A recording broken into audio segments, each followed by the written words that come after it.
아니 테슬라 실적 사실상 먼저 알 수 있다고요? 테슬라에 관심이 있으신 분이라면 모르실 수가 없는 테슬라 관련 인플루언서인 트로이 테슬라이크라는 분이 계십니다. 제가 3년 전부터 이분 트위터를 정말 빠지지 않고 읽었는데 아주 정확하게 맞추시는 분이에요. 본인이 얼마나 자신이 있으셨는지 월스트리트나 게리 블랙, 기타 다른 애널리스트들이랑 전부 비교를 해놨는데 평균 0.32 정도의 오차로 오차율이 가장 작았습니다. 그리고 지나치게 긍정이나 부정으로 편향되지도 않은 게 중심축에 가장 가까이 있죠. 당연히 틀릴 수도 있겠지만 그나마 가장 정확한 걸 하나 꼽으라면 저는 이분 분석을 참고합니다. 자, 이렇게 할 수 있는 이유가 있었는데 거의 광기에 가까운 집착이에요. 와, 저는 진짜 무섭습니다. 구글 스프레드시트를 열어보니까 테슬라에 대한 거의 모든 데이터와 EPS 예측치, 차량 판매 가격 및 생산량과 인도량 추이 등이 전부 다 있더라고요. 와, 진짜 저는 이 사람 미친 줄 알았습니다. 어쨌든 이 데이터들을 바탕으로 다가오는 1분기 실적 발표 예상을 했더라고요. 그러면 트로이님이 분석하신 2023년 1분기 재무제표 예상치를 한번 보겠습니다. 먼저 매출 예상치인 23,000에 매출 원가인 18,400을 뺍니다.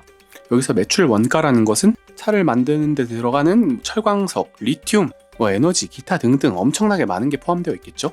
그걸 빼고 나면 gross profit이라는 매출 총이익이 나옵니다. 이게 대략 4,550이고 이 매출을 매출 원가로 나눈 게 gross margin, 우리가 흔히 말하는 마진이라고 하죠.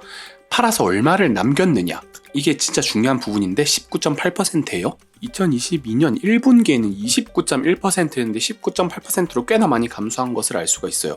이게 아마 대부분 차량 가격을 많이 싸게 팔았잖아요. 차량 가격을 많게는 20% 할인해서 팔았는데 이 정도 매출 이익률이 나왔다. 실제로 얼마나 줄었는지는 재무제표를 봐야 알겠습니다만은 이 정도만 나와줘도 다른 기업에 대비 2배는 넘는다고 보시면 됩니다. 그리고 나오는 게 Operating Expenses, 영업비용이에요. 영업비용.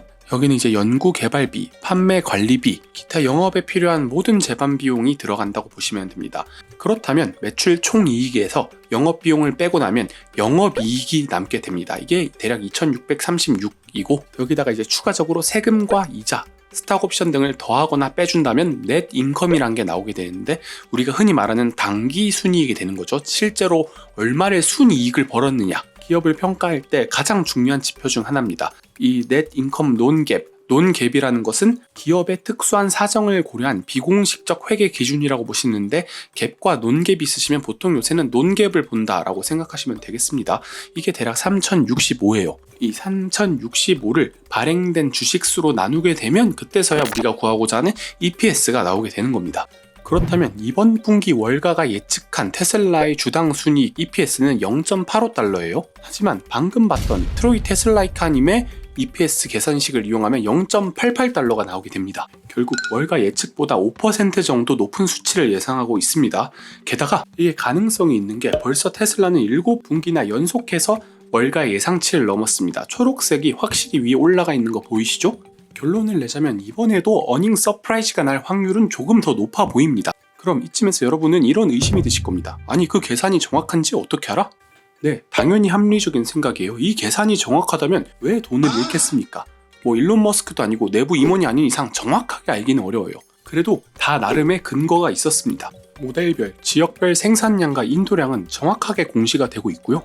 차량별 평균 판매 가격인 ASP 역시 거의 정확하게 알 수가 있습니다. 이거는 실제로 다 공시를 해주니까요. 그러면 테슬라 매출의 거의 90몇 %를 차지하는 자동차 부분은 너무 쉽게 계산이 가능해요. 평균 판매 가격 곱하기 인도량을 계산하면 쉽게 구할 수가 있습니다. 이게 진짜 핵심이고 거의 90% 정도는 여기서 추측이 가능하다고 봐야 되는데 그 다음 어려운 부분은 마진율 계산이에요. 사실 이 부분은 매출 원가나 운영비용 등을 저희가 거의 알기 힘들기 때문에 과거의 데이터에 기반해서 추측하는 수밖에 없습니다. 최근 리튬 가격이 고점 대비 거의 60% 하락하고 있어요. 공급이 너무 많다라는 지적이 나오고 있는 상황인데 테슬라 차량의 매출 원가에서 가장 큰 부분이 리튬이잖아요. 분명히 테슬라 입장에서 리튬 가격이 떨어져서 어느 정도 마진이 남을 거예요. 그런데도 과연 차량 가격 할인을 한 것만큼 커버를 칠 수 있을까? 이제 그 부분까지는 저희가 알기는 힘들다고 봐야 되는 거죠.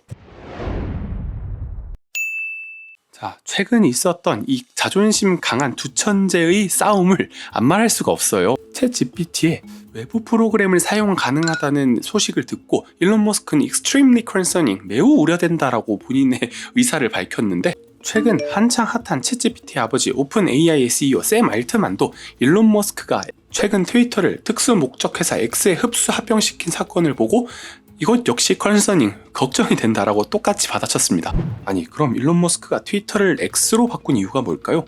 이는 예전부터 일론 머스크가 트위터를 통해서 꾸준히 소개를 해드렸는데 트위터는 지금 주식과 코인을 거래할 수 있게 이토로라는 플랫폼과 협업 중입니다. 잠깐이지만 로고도 도지코인으로 변경한 해프닝도 있었고요.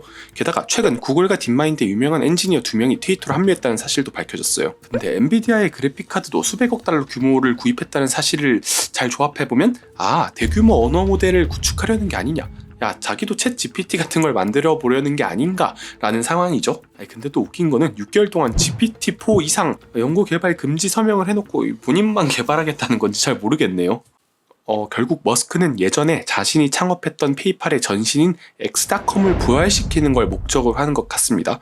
SNS, 뱅킹, 투자, 차량 호출 등을 하나의 앱으로 통합하여 에브리싱 앱, 슈퍼 앱을 만드는 걸 목표로 하고 있는 걸로 보여요. 과연 이게 성공할 수 있을지 지금 초미의 관심사가 되고 있습니다.